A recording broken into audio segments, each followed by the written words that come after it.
ನಮಸ್ಕಾರ. ಮುಖ್ಯಾಂಶಗಳು. ಫಿನ್ಲ್ಯಾಂಡ್ ಅಧ್ಯಕ್ಷರ ಜೊತೆ ಪ್ರಧಾನಿ ನರೇಂದ್ರ ಮೋದಿ ಮಾತುಕತೆ. 5G ಕೃತಕ ಬುದ್ಧಿಮತ್ತೆ ಸೇರಿ ಹಲವು ವಿಷಯಗಳ ಬಲವರ್ಧನೆಗೆ ಒತ್ತು.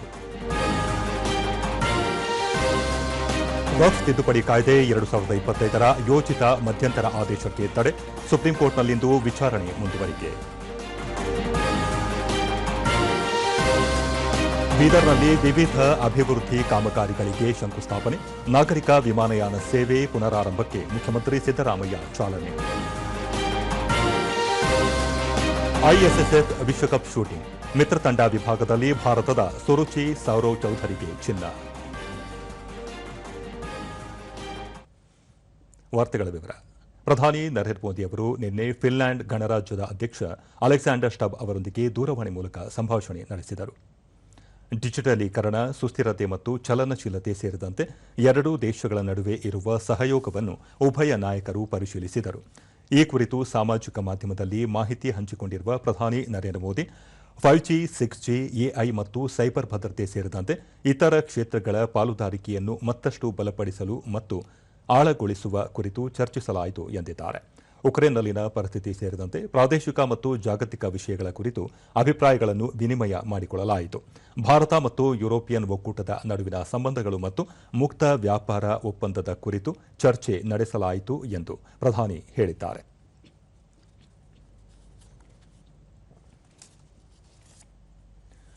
ಇದೇ ಮೊದಲ ಬಾರಿ ಭಾರತವು ದೇಶೀಯವಾಗಿ ಅಭಿವೃದ್ಧಿಪಡಿಸಿದ್ದ ಹೈಡ್ರೋಜನ್ ಇಂಧನ ಚಾಲಿತ ಸಮುದ್ರ ಹಡಗಿನ ಕುರಿತು ಕೇಂದ್ರ ವಿಜ್ಞಾನ ಮತ್ತು ತಂತ್ರಜ್ಞಾನ ಸಚಿವ ಡಾ ಜಿತೇಂದ್ರ ಸಿಂಗ್ ಶ್ಲಾಘಿಸಿದ್ದಾರೆ. ಇದು ಸಾರ್ವಜನಿಕ ಮತ್ತು ಖಾಸಗಿ ವಲಯದ ಜಂಟಿ ಪ್ರಯತ್ನಗಳಿಂದ ಹೊರಹೊಮ್ಮಿದ ಯಶೋಗಾಥೆಯಾಗಿದೆ ಎಂದು ಅವರು ಬಣ್ಣಿಸಿದ್ದಾರೆ. ತಂತ್ರಜ್ಞಾನ ಮತ್ತು ಕೈಗಾರಿಕಾ ಸಂಶೋಧನಾ ಸಮಿತಿಯ ಉಪಕ್ರಮಗಳು ಮತ್ತು ಸಾಧನೆಗಳನ್ನು ಪರಿಶೀಲಿಸಲು ಸಚಿವರು ದೆಹಲಿಯಲ್ಲಿ ನಿನ್ನೆ ಉನ್ನತ ಮಟ್ಟದ ಸಭೆ ನಡೆಸಿದರು. ಈ ವೇಳೆ ಸಿಎಸ್ಐಆರ್ನ ವೈಜ್ಞಾನಿಕ ಅನ್ವೇಷಣೆಗಳನ್ನು ಆತ್ಮನಿರ್ಭರ ಭಾರತ ದೃಷ್ಟಿಕೋನದೊಂದಿಗೆ ಹೊಂದಿಸುವ ಮಹತ್ವವನ್ನು ಸಚಿವರು ಒತ್ತಿ ಹೇಳಿದರು.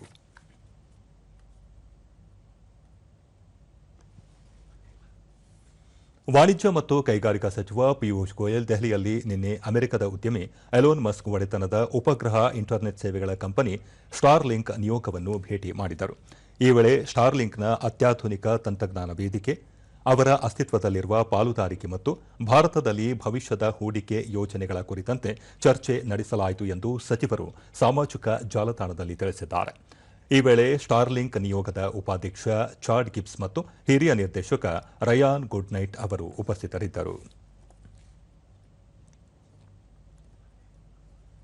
ವಕ್ಫ್ ತಿದ್ದುಪಡಿ ಕಾಯ್ದೆ 2025ರ ಕುರಿತು ತನ್ನ ಯೋಜಿತ ಮಧ್ಯಂತರ ಆದೇಶವನ್ನು ಸುಪ್ರೀಂ ಕೋರ್ಟ್ ನಿನ್ನೆ ತಡೆ ಹಿಡಿದಿದೆ. ನ್ಯಾಯಪೀಠವು ಎತ್ತಿದ 3 ಪ್ರಮುಖ ಪ್ರಶ್ನೆಗಳಿಗೆ ಪ್ರತಿಕ್ರಿಯಿಸಲು ಕೇಂದ್ರ ಸರ್ಕಾರ ಹೆಚ್ಚಿನ ಸಮಯಾವಕಾಶ ಕೋರಿದ ಹಿನ್ನೆಲೆಯಲ್ಲಿ ಈ ನಿರ್ಧಾರ ಕೈಗೊಂಡಿದೆ. ಮುಖ್ಯ ನ್ಯಾಯಮೂರ್ತಿ ಸಂಜೀವ್ ಖನ್ನಾ, ನ್ಯಾಯಮೂರ್ತಿಗಳಾದ ಪಿವಿ ಸಂಜಯ್ ಕುಮಾರ್ ಮತ್ತು ಕೆವಿ ವಿಶ್ವನಾಥನ್ ಅವರನ್ನು ಒಳಗೊಂಡ ತ್ರಿಸದಸ್ಯ ಪೀಠ ವಕ್ಫ್ ತಿದ್ದುಪಡಿ ಕಾಯ್ದೆ 2025 ಪ್ರಶ್ನಿಸಿ ಸಲ್ಲಿಸಲಾದ ಅರ್ಜಿಗಳ ವಿಚಾರಣೆ ನಡೆಸಿತು. ಈ ವಿಷಯಕ್ಕೆ ಸಂಬಂಧಿಸಿದ ವಿಚಾರಣೆಯನ್ನು ಇಂದು ಮಧ್ಯಾಹ್ನ 2 ಗಂಟೆಗೆ 3 ನ್ಯಾಯಾಧೀಶರ ಪೀಠದ ಮುಂದೆ ಕೈಗೆತ್ತಿಕೊಳ್ಳಲಾಗುತ್ತದೆ.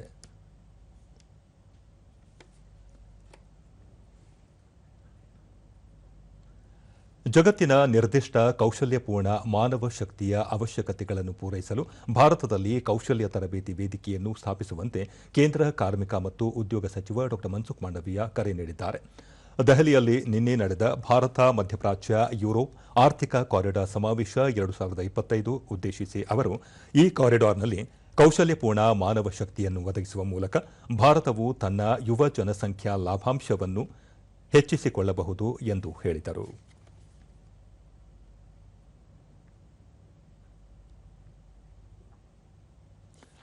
ಭಾರತದ ಮೊದಲ ರೈಲು ಪ್ರಯಾಣಕ್ಕೆ ನಿನ್ನೆ 172ನೇ ವರ್ಷದ ಸಂಭ್ರಮ. ಈ ಸಂದರ್ಭದಲ್ಲಿ ಕೇಂದ್ರ ರೈಲ್ವೆ ಖಾತೆ ಸಚಿವ ಅಶ್ವಿನಿ ವೈಷ್ಣವ್ ರೈಲ್ವೆಯ ಆರಂಭವನ್ನು ಗುರುತಿಸುವ ಈ ಐತಿಹಾಸಿಕ ದಿನ ರಾಷ್ಟ್ರದ ಇತಿಹಾಸದಲ್ಲಿ ಒಂದು ಹೆಗ್ಗುರುತು ಎಂದು ಹೇಳಿದ್ದಾರೆ. 1853ರ ಏಪ್ರಿಲ್ 16ರಂದು ಮಹಾರಾಷ್ಟ್ರದ ಥಾಣೆಗೆ ರೈಲು ಹೊರಟ ಐತಿಹಾಸಿಕ ಕ್ಷಣವನ್ನು ಸಾಮಾಜಿಕ ಮಾಧ್ಯಮದಲ್ಲಿ ಮಾಹಿತಿ ಹಂಚಿಕೊಂಡಿರುವ ಸಚಿವರು ಐತಿಹಾಸಿಕ ಪ್ರಯಾಣದ ವಿವರ ನೀಡಿದ್ದಾರೆ. ಮೊದಲ ರೈಲು 400 ಆಹ್ವಾನಿತ ಪ್ರಯಾಣಿಕರನ್ನು ಹೊತ್ತ 14 ಬೋಗಿಗಳನ್ನು ಒಳಗೊಂಡಿತ್ತು. ಸಿಂಧ್, ಸುಲ್ತಾನ್ ಮತ್ತು ಸಾಹೇಬ್ ಎಂಬ 3 ಎಂಜಿನ್ಗಳಿಂದ ರೈಲನ್ನು ಎಳೆಯಲಾಗಿತ್ತು. 1 ಗಂಟೆ 15 ನಿಮಿಷಗಳಲ್ಲಿ 34 ಕಿಲೋಮೀಟರ್ ದೂರವನ್ನು ಈ ರೈಲು ಕ್ರಮಿಸಿತ್ತು ಎಂದಿದ್ದಾರೆ.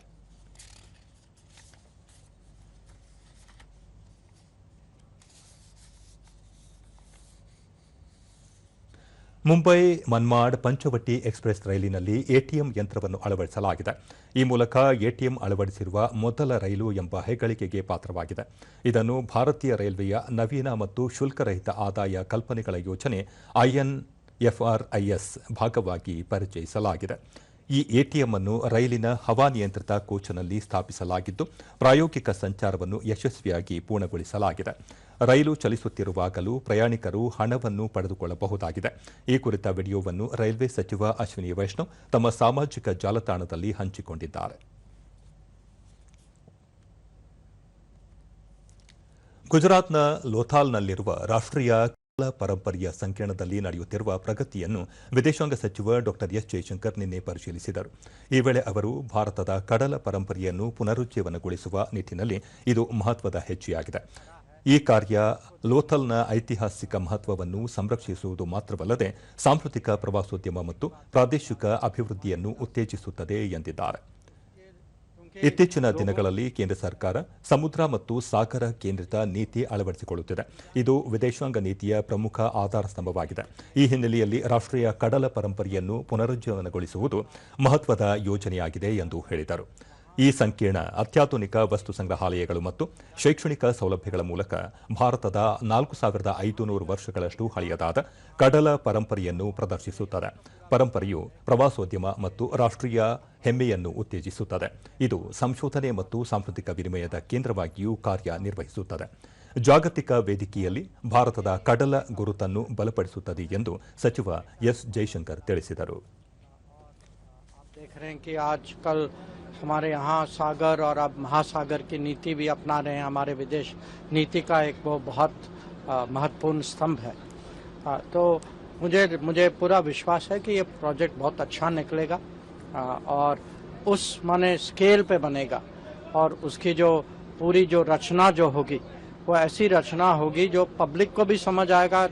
देश को बहुत गर्व होगा इस संग्रहालय पे. और जो आज तो मैंने देखा, मुझे अच्छी ब्रीफिंग भी मिली और मुझे विश्वास है कि ये बहुत अच्छा. ಸುಪ್ರೀಂ ಕೋರ್ಟ್ ಮುಖ್ಯ ನ್ಯಾಯಮೂರ್ತಿ ಸಂಜೀವ್ ಖನ್ನಾ ಅವರು ತಮ್ಮ ಉತ್ತರಾಧಿಕಾರಿಯಾಗಿ ಸುಪ್ರೀಂ ಕೋರ್ಟ್ನ ಹಿರಿಯ ನ್ಯಾಯಮೂರ್ತಿ BR ಗವಾಯಿ ಅವರ ಹೆಸರನ್ನು ಶಿಫಾರಸು ಮಾಡಿದ್ದಾರೆ. ಹಾಲಿ ಮುಖ್ಯ ನ್ಯಾಯಮೂರ್ತಿ ಸಂಜೀವ್ ಖನ್ನಾ ಅವರು ಮೇ 13ರಂದು ನಿವೃತ್ತರಾಗಲಿದ್ದು, ದೇಶದ 52ನೇ ಮುಖ್ಯ ನ್ಯಾಯಮೂರ್ತಿಯಾಗಿ ನ್ಯಾಯಮೂರ್ತಿ BR ಗವಾಯಿ ಅವರು ಮೇ 14ರಂದು ಅಧಿಕಾರ ಸ್ವೀಕರಿಸಲಿದ್ದಾರೆ. ಅಧಿಕಾರ ಸ್ವೀಕರಿಸಿದ ದಿನದಿಂದ ಮುಂದಿನ 6 ತಿಂಗಳ ಕಾಲ, ಅಂದರೆ ನವೆಂಬರ್ 23ರ ತನಕ ಮುಖ್ಯ ನ್ಯಾಯಮೂರ್ತಿಯಾಗಿರಲಿದ್ದಾರೆ. ಹಾಲಿ ಮುಖ್ಯ ನ್ಯಾಯಮೂರ್ತಿಗಳು ಹಿರಿಯ ನ್ಯಾಯಮೂರ್ತಿಗಳನ್ನು ತಮ್ಮ ಉತ್ತರಾಧಿಕಾರಿಯಾಗಿ ಹೆಸರಿಸುವ ಸಂಪ್ರದಾಯವಿದೆ. ಅದರಂತೆ ಈ ಶಿಫಾರಸು ಮಾಡಲಾಗಿದೆ. ನಾಗ್ಪುರ, ಅಮರಾವತಿ ನಗರಸಭೆ ಮತ್ತು ಅಮರಾವತಿ ವಿಶ್ವವಿದ್ಯಾಲಯದ ಸ್ಥಾಯಿ ಸಲಹೆಗಾರರಾಗಿ ಕಾರ್ಯನಿರ್ವಹಿಸಿದ್ದ ನ್ಯಾಯಮೂರ್ತಿ BR ಗವಾಯಿ ಆಗಸ್ಟ್ 1992ರಲ್ಲಿ ಬಾಂಬೆ ಹೈಕೋರ್ಟ್ನ ನಾಗ್ಪುರ ಪೀಠದಲ್ಲಿ ಸಹಾಯಕ ಸರ್ಕಾರಿ ವಕೀಲರಾಗಿ ಮತ್ತು ಹೆಚ್ಚುವರಿ ಪಬ್ಲಿಕ್ ಪ್ರಾಸಿಕ್ಯೂಟರ್ ಆಗಿ ನೇಮಕಗೊಂಡರು. 2003ರಲ್ಲಿ ಬಾಂಬೆ ಹೈಕೋರ್ಟ್ನ ಹೆಚ್ಚುವರಿ ನ್ಯಾಯಮೂರ್ತಿಯಾಗಿ ಸೇವೆ ಸಲ್ಲಿಸಿದ ಅವರು 2005ರ ನವೆಂಬರ್ನಲ್ಲಿ ಖಾಯಂಗೊಂಡರು.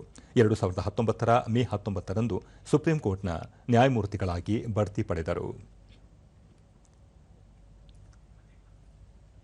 ಕರ್ನಾಟಕದ ಮುಕುಟವೆಂದೇ ಖ್ಯಾತಿ ಹೊಂದಿರುವ ಬೀದರ್ನಲ್ಲಿ ನಿನ್ನೆ 2025 ಕೋಟಿ ರೂಪಾಯಿ ವೆಚ್ಚದ ವಿವಿಧ ಅಭಿವೃದ್ಧಿ ಕಾಮಗಾರಿಗಳಿಗೆ ಮುಖ್ಯಮಂತ್ರಿ ಸಿದ್ದರಾಮಯ್ಯ ಶಂಕುಸ್ಥಾಪನೆ ನೆರವೇರಿಸಿದರು.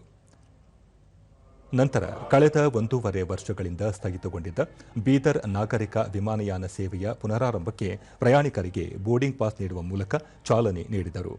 ವಾರ್ತಾ ಮತ್ತು ಸಾರ್ವಜನಿಕ ಸಂಪರ್ಕ ಇಲಾಖೆಯ ವತಿಯಿಂದ ಹೊರತಂದಿರುವ ಪಂಚಖಾತರಿ ಯೋಜನೆಗಳ ಕುರಿತ ಕಿರುಹೊತ್ತಿಗೆ ಕೈಪಿಡಿಯನ್ನು ಬಿಡುಗಡೆಗೊಳಿಸಲಾಯಿತು.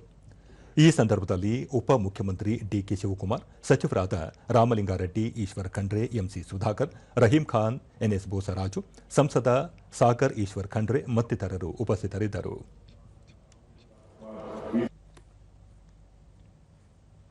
ಮುಖ್ಯಮಂತ್ರಿ ಸಿದ್ದರಾಮಯ್ಯ ಚುನಾವಣಾ ಪೂರ್ವದಲ್ಲಿ ನೀಡಿದ 5 ಭರವಸೆಗಳನ್ನು ಜಾರಿ ಮಾಡಿದ್ದೇವೆ. ರಾಜ್ಯದ ಸಮಗ್ರ ಅಭಿವೃದ್ಧಿಗೆ ಸರ್ಕಾರ ಶ್ರಮಿಸುತ್ತಿದೆ. ಖಾತರಿ ಯೋಜನೆಗಳನ್ನು ಜಾರಿ ಮಾಡಲು ಸಾಧ್ಯವಿಲ್ಲ. ರಾಜ್ಯ ಆರ್ಥಿಕವಾಗಿ ದಿವಾಳಿಯಾಗುತ್ತದೆ ಎಂದು ವಿರೋಧ ಪಕ್ಷಗಳು ಟೀಕೆ ಮಾಡಿದ್ದವು. ಆದರೆ ಇಂದು 2,025 ಕೋಟಿ ರೂಪಾಯಿಗಳ ವೆಚ್ಚದ ವಿವಿಧ ಅಭಿವೃದ್ಧಿ ಕಾಮಗಾರಿಗಳಿಗೆ ಶಂಕುಸ್ಥಾಪನೆ ನೆರವೇರಿಸಲಾಗಿದೆ ಎಂದರು. 5 ಕೂಡ ಜಾರಿ ಮಾಡಿದ್ದೇವೆ. ಇವತ್ತು 2,025 ಕೋಟಿ ರೂಪಾಯಿಗಳ ಅಭಿವೃದ್ಧಿ ಕಾರ್ಯಕ್ರಮಗಳಿಗೆ ಶಂಕುಸ್ಥಾಪನೆ ಉದ್ಘಾಟನೆ ಮಾಡಕ್ಕಾಗ್ತಾ ಹೇಳಿ ನೀವೇ ಮಾಡಕ್ಕಾಗ್ತಾ ಅವರು ಇವತ್ತು ಇಡೀ ರಾಜ್ಯ ತುಂಬ ಜನಾಕ್ರೋಶ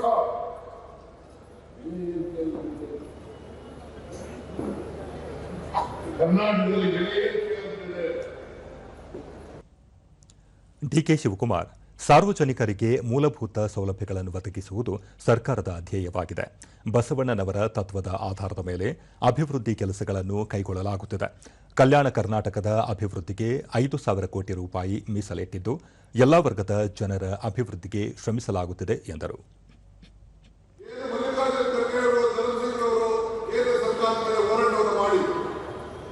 ನಿಮ್ಮೆಲ್ಲರೂ ಕೂಡ 371 ಒಳವನ್ನು ಕೊಟ್ಟರು.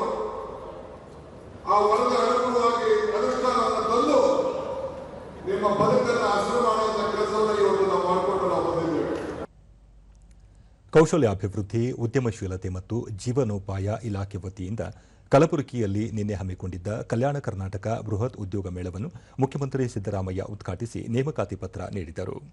ಈ ವೇಳೆ ರಾಜ್ಯಸಭೆ ವಿರೋಧ ಪಕ್ಷದ ನಾಯಕ ಮಲ್ಲಿಕಾರ್ಜುನ ಖರ್ಗೆ, ಉಪಮುಖ್ಯಮಂತ್ರಿ ಡಿಕೆ ಶಿವಕುಮಾರ್, ಸಚಿವರಾದ ಡಾ ಶರಣಪ್ರಕಾಶ್ ಪಾಟೀಲ್, ರಾಮಲಿಂಗಾರೆಡ್ಡಿ, ಪ್ರಿಯಾಂಕ್ ಖರ್ಗೆ, ಶರಣಬಸಪ್ಪ ದರ್ಶನಾಪುರ ಸೇರಿದಂತೆ ಜಿಲ್ಲೆಯ ಶಾಸಕರು, ಮುಖಂಡರು ಉಪಸ್ಥಿತರಿದ್ದರು.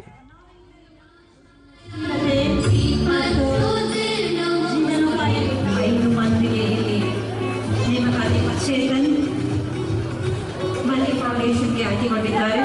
ಬೇರೆ ರಾಜ್ಯದ ಕಂಪನಿಗಳಿಗೆ ಆಯ್ಕೆಯಾಗಿದ್ದಾರೆ. ಅಂದರೆ ಇವರಲ್ಲಿ ವಿಶೇಷವಾದ ತರಬೇತಿಯನ್ನು ಬೆಂಗಳೂರು ವಿಭಾಗದಲ್ಲಿ ಬಳಿಕ ಮುಖ್ಯಮಂತ್ರಿ ಸಿದ್ದರಾಮಯ್ಯ ಕಲ್ಯಾಣ ಕರ್ನಾಟಕದ ಸಮಗ್ರ ಅಭಿವೃದ್ಧಿ ಸರ್ಕಾರದ ಪ್ರಮುಖ ಆದ್ಯತೆಯಾಗಿದ್ದು ಈ ಭಾಗದಲ್ಲಿ ಕೈಗಾರಿಕೆ ಅಭಿವೃದ್ಧಿಗೆ ಹೆಚ್ಚಿನ ಒತ್ತು ನೀಡಲಾಗುವುದು. ರಾಜ್ಯದ ಎಲ್ಲಾ ಭಾಗಗಳಲ್ಲಿ ಕೈಗಾರಿಕೆಗಳನ್ನು ಸ್ಥಾಪಿಸಲು ಸರ್ಕಾರ ನಿರ್ಧರಿಸಿದೆ. ಕಲ್ಯಾಣ ಕರ್ನಾಟಕ ಭಾಗದ ಯುವ ಜನರ ಕೌಶಲ್ಯಕ್ಕೆ ತಕ್ಕ ಉದ್ಯೋಗಾವಕಾಶಗಳನ್ನು ಒದಗಿಸಲು ಮೇಳ ಸಹಕಾರಿಯಾಗಿದೆ. ನಿರುದ್ಯೋಗ ಸಮಸ್ಯೆ ನಿವಾರಣೆಗೆ ರಾಜ್ಯ ಸರ್ಕಾರ ಹಲವು ಕಾರ್ಯಕ್ರಮಗಳನ್ನು ರೂಪಿಸಿದೆ. ಯುವ ಜನರಿಗೆ ಮಾರುಕಟ್ಟೆ ಆಧಾರಿತ ಕೌಶಲ್ಯ ನೀಡಿ ಉದ್ಯೋಗ ಸೃಷ್ಟಿಸಲು ಸರ್ಕಾರ ಬದ್ಧವಾಗಿದೆ ಎಂದರು. ಆಮೇಲೆ ನಂತರ ಉಳಿದವರಿಗೆ ಕೂಡ ಆ ಪತ್ರವನ್ನು ವಿತರಿಸ್ತೇವೆ ಅಂತಕ್ಕಂಥ ಮಾತುಗಳನ್ನು ಹೇಳಲಿಕ್ಕೆ ಬಯಸ್ತಾ ಇದ್ದೇವೆ. ದೇಶದಲ್ಲಿ ನಿರುದ್ಯೋಗದ ಸಮಸ್ಯೆ ಒಂದು ದೊಡ್ಡ ಸಮಸ್ಯೆ.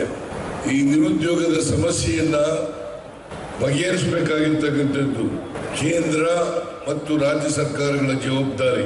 ಕೇಂದ್ರದಲ್ಲಿ ಹೆಚ್ಚು ಇನ್ವೆಸ್ಟ್ಮೆಂಟ್ ನಡೆದರೆ, ರಾಜ್ಯದಲ್ಲಿ ಹೆಚ್ಚು ಇನ್ವೆಸ್ಟ್ಮೆಂಟ್ ನಡೆದರೆ, ಹೊಸ ಹೊಸ ಕಾರ್ಖಾನೆಗಳು ಪ್ರಾರಂಭ ಆದರೆ, ಉದ್ಯೋಗ ಕೊಡ್ತಕ್ಕಂಥ ಸಂಸ್ಥೆಗಳು ಹೆಚ್ಚು ಹೆಚ್ಚು ಬಂದರೆ ನಿರುದ್ಯೋಗದ ಸಮಸ್ಯೆಯನ್ನು ಬಗೆಹರಿಸಲಿಕ್ಕೆ ಸಾಧ್ಯ ಆಗ್ತದೆ. ಮಲ್ಲಿಕಾರ್ಜುನ ಖರ್ಗೆ, ರಾಜ್ಯ ಸರ್ಕಾರ ಸಮರ್ಥವಾಗಿ ಕಾರ್ಯನಿರ್ವಹಣೆ ಮಾಡುತ್ತಿದೆ. ಉದ್ಯೋಗ ಮೇಳಗಳಿಂದ ರಾಜ್ಯಕ್ಕೆ ಹಾಗೂ ದೇಶಕ್ಕೆ ಒಳಿತಾಗಲಿದೆ. ಯುವ ಜನರಿಗೆ ಕೌಶಲ್ಯಾಧಾರಿತ ತರಬೇತಿಗಳಿಗೆ ಹೆಚ್ಚಿನ ಒತ್ತು ನೀಡಬೇಕಿದೆ ಎಂದು ತಿಳಿಸಿದರು. ದೇಶ ಒಗ್ಗಟ್ಟಾಗಿಡುತ್ತೇವೆ, ದೇಶ ಕಟ್ಟುತ್ತೇವೆ. ಡಿಕೆ ಶಿವಕುಮಾರ್, ಕಲ್ಯಾಣ ಕರ್ನಾಟಕದ 26,000ಕ್ಕೂ ಅಧಿಕ ನಿರುದ್ಯೋಗಿಗಳಿಗೆ ಉದ್ಯೋಗ ಕೊಡಿಸಲು ಕಾರ್ಯಕ್ರಮ ಹಮ್ಮಿಕೊಳ್ಳಲಾಗಿದೆ. ಯುವ ಜನರು ಕೌಶಲ್ಯಭರಿತರಾದರೆ ಹಲವು ಕ್ಷೇತ್ರಗಳಲ್ಲಿ ಅವಕಾಶ ದೊರಕಲಿದೆ ಎಂದರು. 45,000 ರೂಪಾಯಿ ಸಿಗ್ತದೆ. ಸೊ ಹಂಗೆ ನಿಮ್ಮ ಕೆಲಸದ ಬಗ್ಗೆ ನಿಮಗೆ ಆತ್ಮಗೌರವ ಇರಬೇಕು. ಒಂದು ಐತಿಹಾಸಿಕ ಡಾಕ್ಟರ್ ಶರಣಪ್ರಕಾಶ್ ಪಾಟೀಲ್, ರಾಜ್ಯದ ಯುವ ಜನರ ಉತ್ತಮ ಭವಿಷ್ಯ ನಿರ್ಮಾಣಕ್ಕೆ ಉದ್ಯೋಗ ಮೇಳಗಳನ್ನು ಆಯೋಜಿಸಲಾಗಿದೆ. ಮೇಳದಲ್ಲಿ 27,000ಕ್ಕೂ ಹೆಚ್ಚು ಉದ್ಯೋಗಾಕಾಂಕ್ಷಿಗಳು ಪಾಲ್ಗೊಂಡಿದ್ದಾರೆ. ಎಲ್ಲಾ ಕ್ಷೇತ್ರಗಳಿಗೆ ಸಂಬಂಧಿಸಿದ ಸಂಸ್ಥೆ ಮತ್ತು ಕಂಪನಿಗಳು ಮೇಳದಲ್ಲಿ ಪಾಲ್ಗೊಂಡಿವೆ ಎಂದು ಹೇಳಿದರು. ಸುಮಾರು 15,000ಕ್ಕಿಂತ ಜಾಸ್ತಿ ಜನರು ಉದ್ಯೋಗ ಮೇಳದಲ್ಲಿ ಪಾಲ್ಗೊಳ್ತಾ ಇದ್ದಾರೆ. ಮತ್ತು ಎರಡನೇ ಹಂತದಲ್ಲಿ ಜಿಲ್ಲಾ ಮಟ್ಟದಲ್ಲಿ ನಾವು ಉದ್ಯೋಗ ಮೇಳವನ್ನು ಮಾಡೋಣ ಅಂತಕ್ಕಂಥ ಒಂದು ಸೂಚನೆ ಮೇರೆಗೆ ಇವತ್ತು ಈ ಉದ್ಯೋಗ ಮೇಳವನ್ನು ಮಾಡ್ತಾ ಇದ್ದೀವಿ. ಮುಖ್ಯಮಂತ್ರಿ ಸಿದ್ದರಾಮಯ್ಯ ಅವರ ಅಧ್ಯಕ್ಷತೆಯಲ್ಲಿ ಇಂದು ಬೆಂಗಳೂರಿನಲ್ಲಿ ಮಹತ್ವದ ಸಚಿವ ಸಂಪುಟ ಸಭೆ ನಡೆಯಲಿದೆ. ಸಭೆಯಲ್ಲಿ ಕರ್ನಾಟಕ ರಾಜ್ಯ ಹಿಂದುಳಿದ ವರ್ಗಗಳ ಆಯೋಗವು ಸಲ್ಲಿಸಿರುವ ಸಾಮಾಜಿಕ ಮತ್ತು ಶೈಕ್ಷಣಿಕ ಸಮೀಕ್ಷಾ ವರದಿ ಕುರಿತು ಚರ್ಚೆ ನಡೆಯಲಿದೆ. ವಿವಿಧ ಪ್ರವರ್ಗಗಳ ಅಡಿ ಇದ್ದ ಜಾತಿಗಳನ್ನು ಸಾಮಾಜಿಕ, ಶೈಕ್ಷಣಿಕ, ಜೀವನೋಪಾಯ, ಔದ್ಯೋಗಿಕ ಮಾನದಂಡಗಳ ಆಧಾರದ ಮೇಲೆ ಪಡೆದ ಅಂಕಗಳಿಗೆ ಅನುಗುಣವಾಗಿ ಆಂತರಿಕ ಬದಲಾವಣೆಯೊಂದಿಗೆ ಶೇಕಡಾ 32ರ ಮೀಸಲಾತಿ ಪ್ರಮಾಣವನ್ನು ಪ್ರವರ್ಗವಾರು ವರ್ಗೀಕರಿಸುವಂತೆ ವರದಿಯಲ್ಲಿ ಪ್ರಸ್ತಾಪಿಸಲಾಗಿದೆ.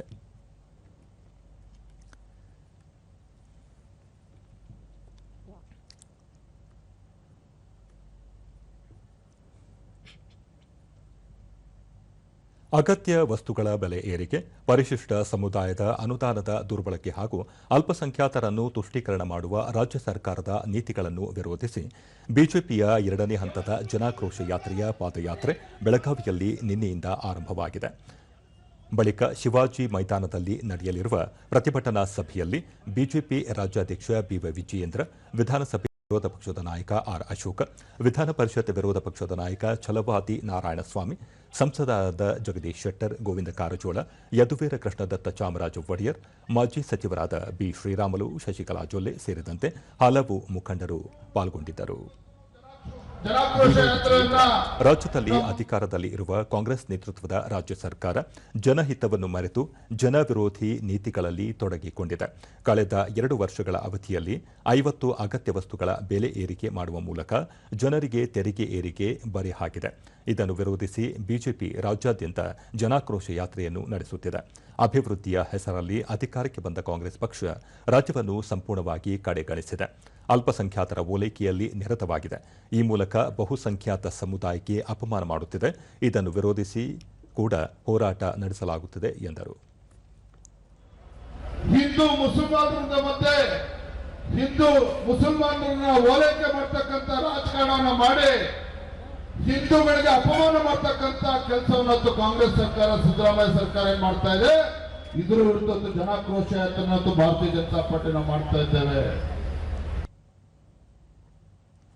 ಆರ್ ಅಶೋಕ, ಜಾತಿ ಗಣತಿ ವರದಿಯಲ್ಲೂ ಕೂಡ ಒಂದು ಧರ್ಮದ ಜನರು ಹೆಚ್ಚಿನ ಸಂಖ್ಯೆಯಲ್ಲಿ ಇದ್ದಾರೆ ಎಂದು ಬಿಂಬಿಸುವ ಮೂಲಕ ಕಾಂಗ್ರೆಸ್ ನೇತೃತ್ವದ ರಾಜ್ಯ ಸರ್ಕಾರ ಅಲ್ಪಸಂಖ್ಯಾತರ ಓಲೈಕೆಯಲ್ಲಿ ನಿರತವಾಗಿದೆ.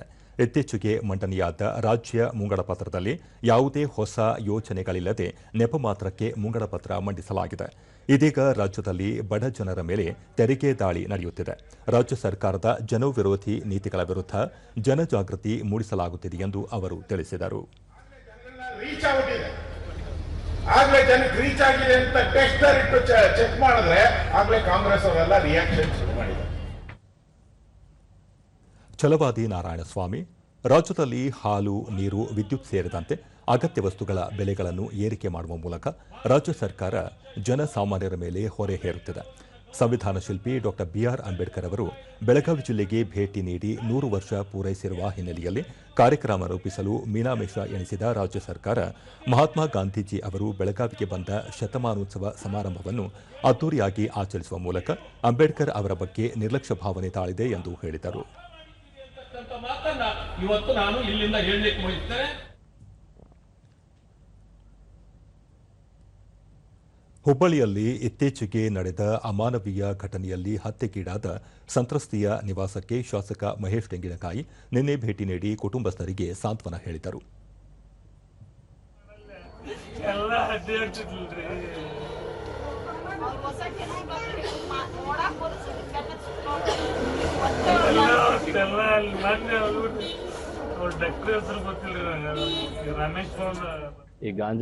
ಬಳಿಕ ಸುದ್ದಿಗಾರರೊಂದಿಗೆ ಅವರು ನಾಗರಿಕ ಸಮಾಜ ತಲೆ ತಗ್ಗಿಸುವಂತಹ ಘಟನೆ ನಡೆದಿದ್ದು, ಪ್ರಕರಣದಲ್ಲಿ ಪೊಲೀಸ್ ಇಲಾಖೆ ತ್ವರಿತವಾಗಿ ಸೂಕ್ತ ಕ್ರಮ ಕೈಗೊಳ್ಳುವ ಮೂಲಕ ತಾತ್ಕಾಲಿಕ ನ್ಯಾಯ ನೀಡುವಲ್ಲಿ ಯಶಸ್ವಿಯಾಗಿದೆ. ರಾಜ್ಯ ಸರ್ಕಾರ ಕೂಡಲೇ ಕುಟುಂಬಕ್ಕೆ ಸೂಕ್ತ ಪರಿಹಾರ ನೀಡಬೇಕು, ಇಂತಹ ಘಟನೆಗಳು ಮರುಕಳಿಸದಂತೆ ಕಟ್ಟುನಿಟ್ಟಿನ ಕ್ರಮ ಕೈಗೊಳ್ಳಬೇಕು ಎಂದು ಆಗ್ರಹಿಸಿದರು. ರಾಜ್ಯದಲ್ಲಿ ಮಾದಕ ವಸ್ತುಗಳ ಹಾವಳಿ ಹೆಚ್ಚಾಗಿದ್ದು, ಸರ್ಕಾರ ಮಾದಕ ವಸ್ತುಗಳ ನಿಗ್ರಹಕ್ಕೆ ಮುಂದಾಗಬೇಕು, ಕಾನೂನು ಸುವ್ಯವಸ್ಥೆ ಕಾಪಾಡುವಲ್ಲಿ ಪರಿಣಾಮಕಾರಿಯಾಗಿ ಕಾರ್ಯನಿರ್ವಹಿಸಬೇಕು ಎಂದರು. ಇಲಾಖೆಯವರು ಮಾಡಬೇಕನ್ನುವಂಥ ಆಗ್ರಹವನ್ನು ಮಾಡ್ತೇನೆ. ಕನಿಷ್ಠ ಒಂದು 25 ಲಕ್ಷ ರೂಪಾಯಿ ಪರಿಹಾರ ಕೊಡ್ರಿ. ಯಾಕಂದ್ರೆ ಬಹಳ ದೊಡ್ಡ ಬಡ ಕುಟುಂಬ ಇದೆ ಅದು. ಆ ಕುಟುಂಬಕ್ಕಾಗಿ ಒಂದು 25 ಲಕ್ಷ ರೂಪಾಯಿ ಪರಿಹಾರ ಕೊಡ್ಬೇಕಂತ ಹೇಳಿದಾಗ ಅವ್ರು 10 ಲಕ್ಷ ರೂಪಾಯಿಯನ್ನ ಘೋಷಣೆಯನ್ನು ಮಾಡಿದ್ದಾರೆ. ನಾನು ನೆಕ್ಸ್ಟ್ ವೀಕ್ನಲ್ಲಿ ಹೋದಾಗ ಮತ್ತೊಮ್ಮೆ ಮುಖ್ಯಮಂತ್ರಿಗಳಿಗೆ ಕೂಡ ನಾನು ಭೇಟಿಯಾಗಿ ಅವ್ರ ಮನವರಿಕೆ ಮಾಡಿ ಇದಕ್ಕೆ ಸ್ವಲ್ಪ ಹೆಚ್ಚಿಗೆ ಮಾಡಿರಿ ಅನ್ನುವಂಥದ್ದು ಹೇಳ್ತೀನಿ. ಪ್ರಶ್ನೆಯೊಂದಕ್ಕೆ ಉತ್ತರಿಸಿ, ಜಾತಿ ಗಣತಿ ವಾಸ್ತವಿಕವಾಗಿ ನಡೆದಿಲ್ಲ. ಯಾವುದೇ ಸಮುದಾಯಗಳು ಜಾತಿ ಗಣತಿಯನ್ನು ಒಪ್ಪುತ್ತಿಲ್ಲ. ಸಮರ್ಪಕ ಗಣತಿ ಮಾಡುವಲ್ಲಿ ಸರ್ಕಾರ ವಿಫಲವಾಗಿದೆ ಎಂದು ಹೇಳಿದರು. ವರದಿ ಇವತ್ತು ರೆಡಿ ಆಗೈತಿ, ಅದನ್ನು ವರದಿ ಕೊಡುವಂಥದ್ದು ಮಾಡ್ತಾರ.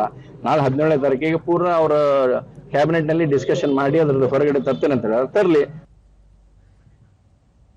ಎಂಜಿನಿಯರಿಂಗ್ ಸೇರಿದಂತೆ ವಿವಿಧ ವೃತ್ತಿಪರ ಕೋರ್ಸ್ಗಳ ಪ್ರವೇಶಕ್ಕೆ 2 ದಿನಗಳ ಸಾಮಾನ್ಯ ಪ್ರವೇಶ ಪರೀಕ್ಷೆ ಸಿಇಟಿ ಇಂದು ಸಹ ನಡೆಯಲಿದೆ. ಬೆಂಗಳೂರಿನ ಮಲ್ಲೇಶ್ವರದ ಎಂಇಎಸ್ ಕಾಲೇಜು ಸೇರಿದಂತೆ ಹಲವು ಕಾಲೇಜುಗಳಲ್ಲಿ ನಿನ್ನೆ ಪರೀಕ್ಷೆ ಸುಸೂತ್ರವಾಗಿ ನಡೆದಿದೆ. ಒಟ್ಟು 3 ಲಕ್ಷಕ್ಕೂ ಅಧಿಕ ವಿದ್ಯಾರ್ಥಿಗಳು ಪರೀಕ್ಷೆಗೆ ನೋಂದಾಯಿಸಿಕೊಂಡಿದ್ದಾರೆ. ಪರೀಕ್ಷಾ ಕೇಂದ್ರಗಳ ಸುತ್ತಮುತ್ತ ಬಿಗಿ ಭದ್ರತೆ ಒದಗಿಸಲಾಗಿದೆ. ಇಂದು ಬೆಳಗ್ಗೆ 10:30ರಿಂದ 11:50ರವರೆಗೆ ಗಣಿತ, ಮಧ್ಯಾಹ್ನ 12:30ರಿಂದ 3:50ರವರೆಗೆ ಜೀವಶಾಸ್ತ್ರ ಪರೀಕ್ಷೆಗಳು ನಡೆಯಲಿವೆ. ಪರೀಕ್ಷಾ ಅಕ್ರಮಗಳ ತಡೆಗೆ ನೇಮಕಾತಿ ಪರೀಕ್ಷೆಗಳ ರೀತಿ ಸಿಇಟಿಗೂ ಕ್ಯಾಮೆರಾ ಕಣ್ಗಾವಲು ಇರಲಿದೆ. ವೆಬ್ಕಾಸ್ಟಿಂಗ್ ಮೂಲಕ ರಾಜ್ಯದ ಎಲ್ಲ 775 ಪರೀಕ್ಷಾ ಕೇಂದ್ರಗಳ ಮೇಲೆ ನಿಗಾ ಇಡಲಾಗುತ್ತದೆ. ಅಧಿಕಾರಿಗಳು, ಜಿಲ್ಲಾ ಪಂಚಾಯತ್ ಕಾರ್ಯನಿರ್ವಹಣಾ ಅಧಿಕಾರಿಗಳು ಮೇಲುಸ್ತುವಾರಿ ವಹಿಸಿದ್ದಾರೆ.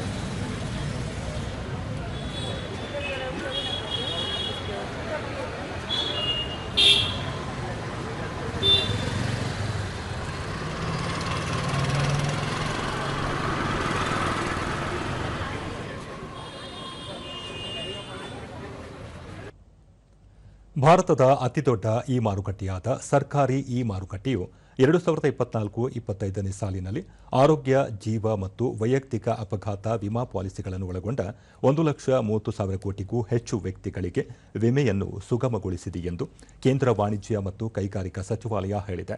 ಈ ವರ್ಷ ಸರ್ಕಾರಿ ಇ ಮಾರುಕಟ್ಟೆಯು 10 ಲಕ್ಷ ಮಾನವ ಶಕ್ತಿ ಸಂಪನ್ಮೂಲಗಳನ್ನು ನೇಮಿಸಿಕೊಂಡಿದೆ. ಮಾರುಕಟ್ಟೆಯು ತಡೆರಹಿತ, ಸುರಕ್ಷಿತ ಖರೀದಿ ಪರಿಹಾರಗಳನ್ನು ಒದಗಿಸಲು ತನ್ನ ವೇದಿಕೆಯನ್ನು ನಿರಂತರವಾಗಿ ಹೆಚ್ಚಿಸುತ್ತದೆ. ಸಾರ್ವಜನಿಕ ಸಂಗ್ರಹಣೆಯಲ್ಲಿ ಪರಿವರ್ತಕ ಶಕ್ತಿಯಾಗಿ ರೂಪುಗೊಂಡಿದೆ ಎಂದು ಸಚಿವಾಲಯ ತಿಳಿಸಿದೆ.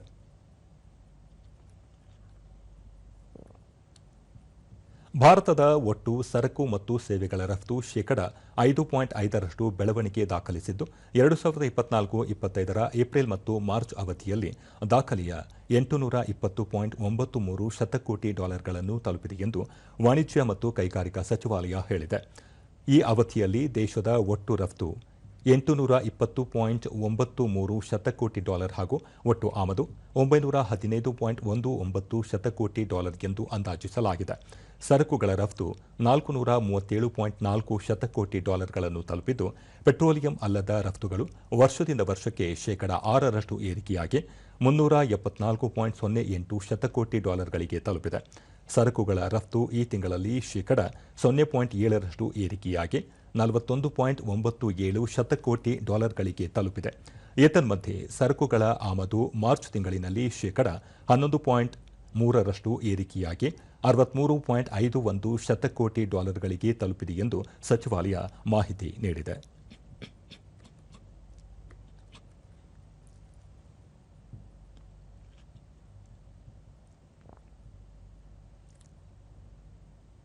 ಪೆರುವಿನ ಲಿಮಾದಲ್ಲಿ ನಡೆಯುತ್ತಿರುವ ಐಎಸ್ಎಸ್ಎಫ್ ವಿಶ್ವಕಪ್ ಶೂಟಿಂಗ್ನಲ್ಲಿ 2 ಚಿನ್ನದ ಪದಕ ಸೇರಿ ಭಾರತ 4 ಪದಕಗಳೊಂದಿಗೆ ಪದಕ ಪಟ್ಟಿಯಲ್ಲಿ ಅಗ್ರಸ್ಥಾನ ಕಾಯ್ದುಕೊಂಡಿದೆ. ನಿನ್ನೆ ನಡೆದ 10 ಮೀಟರ್ ಏರ್ ಪಿಸ್ತೂಲ್ ಮಿಶ್ರ ತಂಡ ವಿಭಾಗದಲ್ಲಿ ಭಾರತದ ಇಂದರ್ ಸಿಂಗ್ ಸುರುಚಿ ಮತ್ತು ಸೌರವ್ ಚೌಧರಿ ಜೋಡಿ 17-9 ಅಂಕಗಳ ಅಂತರದಿಂದ ಚೈನಾದ ಕ್ವಿಯಾನ್ಸುನ್ ಯಾವೋ ಮತ್ತು ಕೈಹು ಜೋಡಿ ವಿರುದ್ಧ ಗೆಲುವು ಸಾಧಿಸಿ ಚಿನ್ನ ಗೆದ್ದಿದೆ. ಇದಕ್ಕೂ ಮುನ್ನ ಸುರುಚಿ ಮತ್ತು ಮನು ಬಾಕರ್ ಮಹಿಳೆಯರ 10 ಮೀಟರ್ ಏರ್ ಪಿಸ್ತೂಲ್ ವಿಭಾಗದಲ್ಲಿ ಕ್ರಮವಾಗಿ ಚಿನ್ನ ಮತ್ತು ಬೆಳ್ಳಿ ಪದಕ ಜಯಿಸಿದ್ದರು.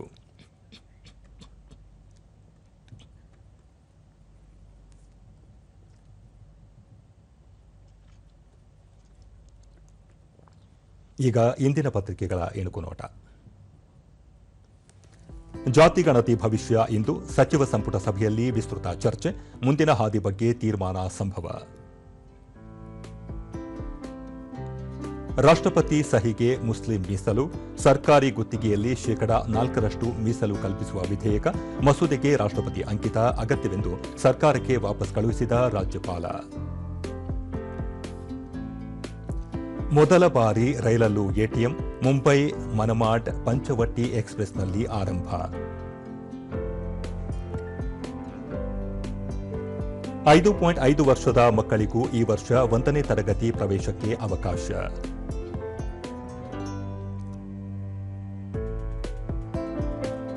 ನ್ಯಾಯಮೂರ್ತಿ ಬಿಆರ್ ಗವಾಯಿ 52ನೇ ಸಿಜೆಐ, ಹಾಲಿ ಸಿಜೆಐ ಖನ್ನಾ ಶಿಫಾರಸು, ಮೇ 14ರಂದು ಪ್ರಮಾಣ ಸ್ವೀಕಾರ ಸಾಧ್ಯತೆ.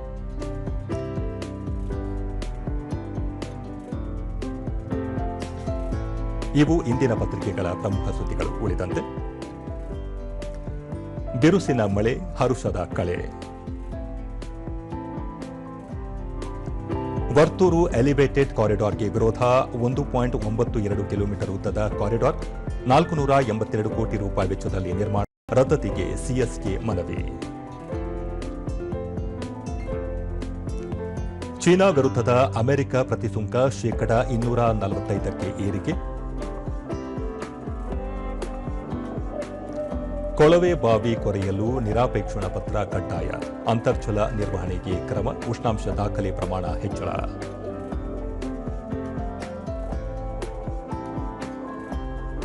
ರಾಜ್ಯದಲ್ಲಿ ಒಂದೇ ವರ್ಷದಲ್ಲಿ 623 ನಕಲಿ ವೈದ್ಯರು ಪತ್ತೆ. ಕೋಲಾರ, ತುಮಕೂರು ಜಿಲ್ಲೆಯಲ್ಲಿ ಅತಿ ಹೆಚ್ಚು.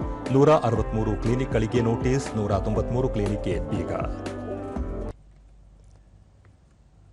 ಕೊನೆಯಲ್ಲಿ ಮತ್ತೊಮ್ಮೆ ಮುಖ್ಯಾಂಶಗಳು.